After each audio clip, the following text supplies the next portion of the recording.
Hey everybody, Ben here from the Bonehead podcast and welcome to Dark Elf starting rosters. We're going through each of the teams that were released in the spoiler for the Blood Bowl 2020 rulebook, and we're looking at some of the builds you can put together. Now this is for League and we are assuming you're going to be playing a 1 million build, so a 1000 TV roster. So we're not going to delve too much into how to develop your players or how to develop your team in League, but we are going to look at just what you can buy for 1 million gold.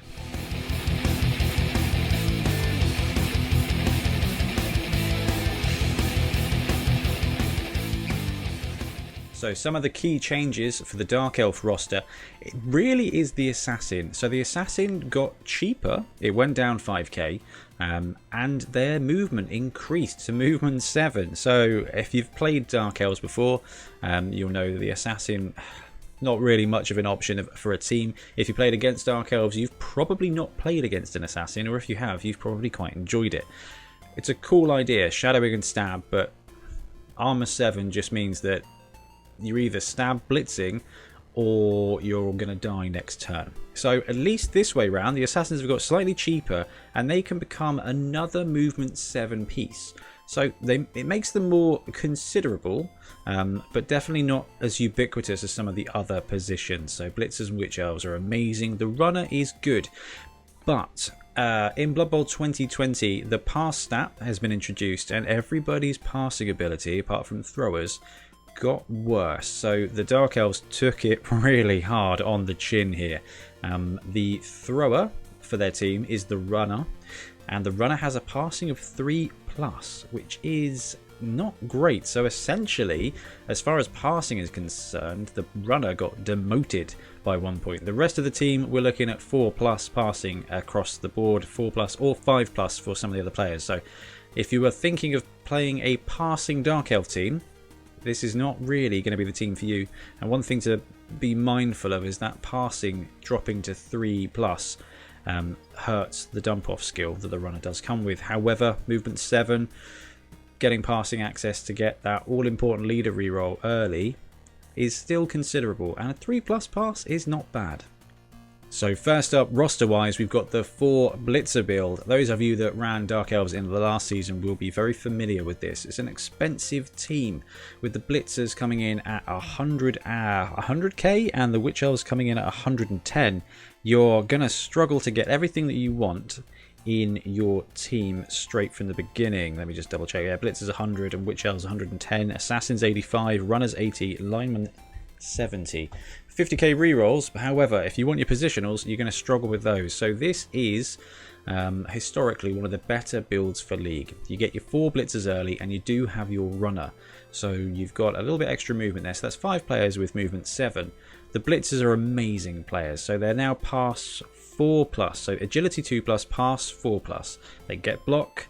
They still get agility skills and general skills on a regular, so they're going to be getting some SPP, which means you can gamble early with random skills, or you can save up and get some doubles. So the fact you can save up to 12 SPP to actually get Mighty Blow, which can be done, is actually, it might be a bit of a boon for this, because it's not that hard to score 4 touchdowns with a Blitzer. So, this roster, 4 runners, there's a team. 4 blitzers, 1 runner, 6 linemen, and 2 rerolls. So you're going to be saving up for 100k for your 3rd reroll, or 110k for your first Witch Elf. Either of those are pretty decent. 6 SPP to the runner to get leader to perform the role of that reroll means that by game 3 or 4, you could have everything you want on your team. 3 rerolls, a Witch Elf, going to be in a good spot.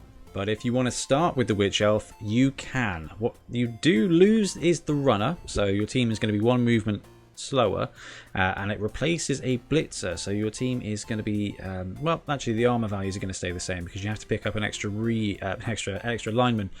So 3 Blitzers, 1 Witch Elf, 7 linemen, and 2 rerolls takes you straight to 1000, same as the last build. It's up to you which one of these you prefer. I'm a Blitzer based player. I like to bring the Witch Elf on later because actually having dodge, it can be useful. in this place the Witch Elf kind of takes the position of the runner, but you've got 4 really good positionals there, and the line themselves aren't bad. Witch Elf is only passing on a 5+, so you've swapped that 3+ pass for a 5+ pass and lost another combat positional. However, if you want to diversify your team, this is not a bad start. Same thing applies. You want to save up 100k for your next reroll, or in this regard 100k for the Blitzer. The slight disadvantage of this is where you don't start with the runner, you can't farm off that third reroll to the runner's development.